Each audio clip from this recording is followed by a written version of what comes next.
Hello everyone, Corey here with Team Kramer Fishing. Just wanted to do a little channel update. I don't really usually do these, but we've been gone for like 3 weeks now on our trip to California, and we just made it back. Just thought I'd give everybody a quick update since it might be a few more days or a week or so until I get more movies posted or videos posted. We had a great trip. We visited 10 national parks and drove the entire coast of California. About 6,000 mile trip over 18 days. Didn't have any major disasters, so that was great. A few hang-ups here or there that are pretty normal with these type of trips, but nothing too bad really at all. Weather was good most of the time until the very end, and now we're back.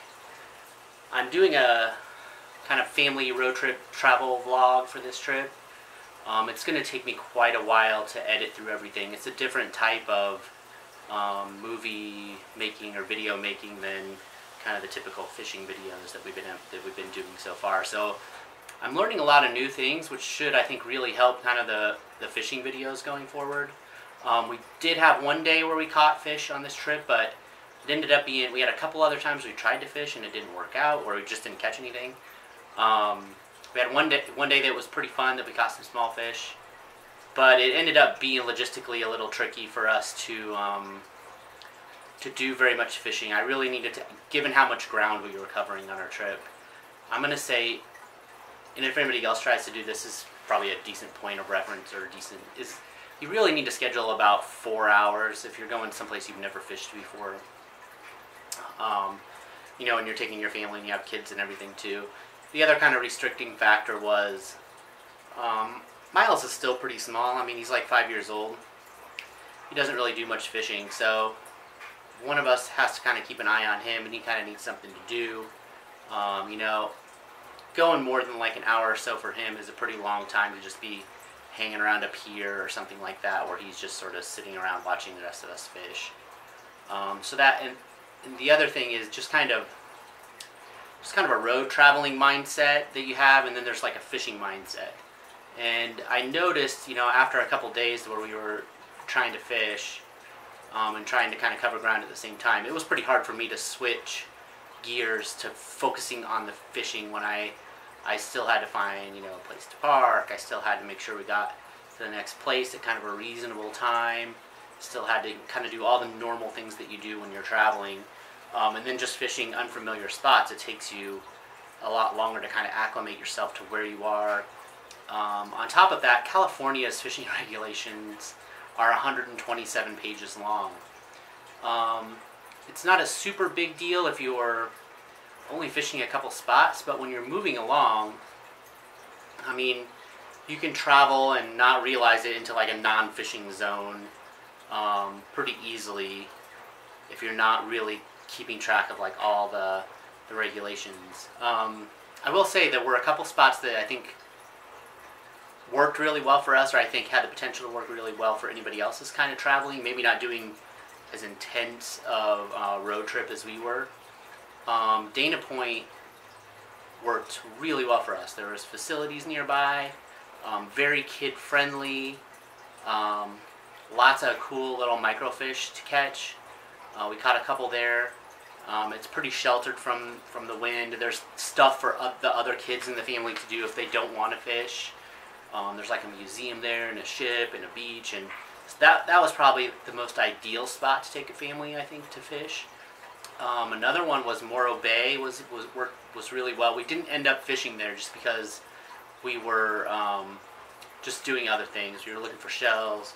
We were looking at sea otters. You know, we were climbing on rocks and kind of poking around and doing some other things. But there were some people fishing there in the bay. It looked, you know, pretty easily accessible. There were lots of things to do in one spot. There were bathrooms.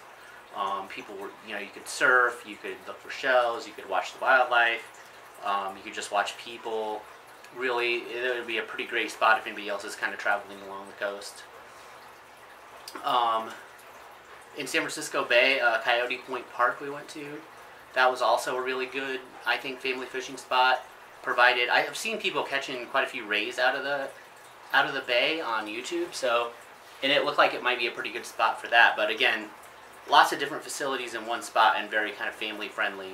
A playground, there was like a little science center, tons of trails to walk on, and we did all that. We didn't end up fishing that day because by that time I had kind of decided, you know, the fishing was just going to be a little bit too hard. We'd really be forcing things if we were trying to fish at every spot or by that point. But that was another good potential spot. And there were a couple others I'll probably talk about when I do the vlog that ended up kind of setting up right, but we weren't necessarily prepared. Another one of the challenges was, you know, it's the easiest way to catch fish is with live bait, especially if you're kind of doing like smaller microfishing or even the bigger fish, raising sharks and stuff. And that's not easy necessarily to find, to transport, to just keep handy when you're moving like every couple hours or, you know, every 2 or 3 hours. So we had some shrimp that we were using and that was working pretty good, but you know, keeping it fresh, it kind of stunk up our cooler a little bit, which is kind of a pain in the butt. So we were having some logistical issues like that you might want to think about if you're going to try to do something like this. So, you know, if we were able to slow it down and then tone it down a little bit, I think we could have ended up doing a little bit more fishing. But other than that, the trip was just fantastic. And even the day that we got some fish, it wasn't bad. And we fished, we also fished Mission Beach Jetty in San Diego. We finished Oceanside Pier. We attempted to fish the Salton Sea for tilapia, but it was kind of gross and disgusting, so we decided not to do that. Again, we attempted to fish the Channel Islands, Santa Cruz Island on Channel Islands, but we had to do like a 4-mile hike over the mountains to get to a legal fishing spot. And the way the logistics were working out, like when we got off the boat, we weren't able to do that. I think we could have done it. Definitely if a person was by themselves, it would totally be worth trying. I thought we were going to have a little bit more time, and then we kind of, I'll show it in the video when we get in the travel vlog, but we kind of hit a couple snags when we first got off the boat, and so we didn't end up trying to go all the way to the legal fishing area there. But I think that would have just been an amazing experience. So I had the right idea, but you know, some days it works out and some days it doesn't.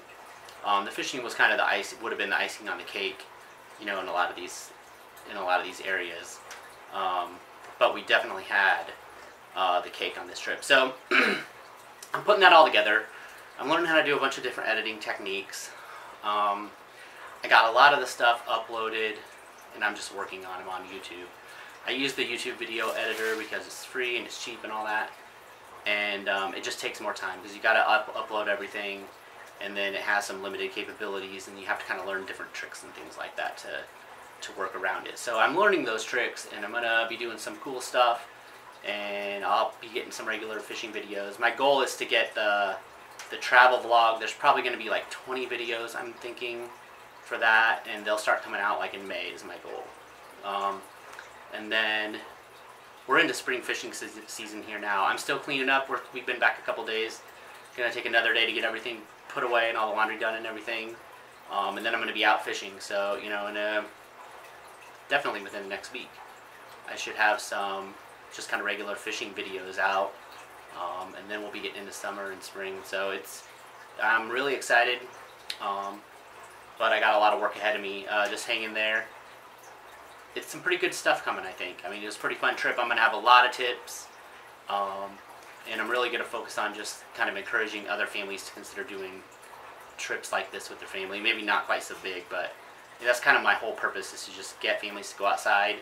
80% of our stuff is through fishing, but you know, that's not the only thing to do outside. We do a lot of like rock hunting, and you know, I do a little bit of bird watching sometimes. It just depends. But I mean, whatever it is, whatever motivates you to like not watch Netflix all day as a family, I'm for. So hopefully I can provide some useful information kind of as I go on the trip. That's the goal here, is just kind of each day kind of little lessons, little tricks, little things that I learned or that you might consider if you try to do something like this yourself. So that's where we are. Thanks for watching, and it won't be long, and it's going to be video. Talk to you later. Bye bye.